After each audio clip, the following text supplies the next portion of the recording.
ทุกคนมื้อนี้ผู้ข้าสิมาแนะนำให้รู้จักต้นไข่เน่าหรือต้นผาด้ามพี่น้องเอ้ยสิเอิ้นบ่คือกันดอกแต่ละท้องถิ่นก็ได้นี่เด้สรรพคุณคุณประโยชน์ก็ดีหลายอย่างเด้อพี่น้องเด้อต้นผาด้ามนี่หรือว่าต้นไข่เน่านี่เอาแก่นมันมาต้มกินเด้อพี่น้องเด้อต้มกินต้มใส่เด้อหรือว่าบ้องเหล้าก็ได้แก่นมันอันนี้สิสู้เหือสู้แห้งสู้สุขภาพเฮาเด้อพี่น้องเด้อสู้ร่างกายเฮาเด้อผู้ใดอ่อนเพลียเปลียล้า ผู้บางคนก็สิเอิ้นสิบ่เห็นคุณค่าของมันสิบ่รู้จักผู้ข้ามาแนะนำให้นำกินนำใส่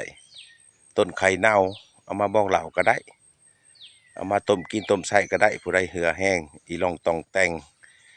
บ่ค่อยมีเหือมีแห้งเด้อพี่น้องเด้อเอามาต้มกินแล้วเด้อต้นไข่เน่านี่เด้อเอาแก่นมันเด้อพี่น้องเด้อ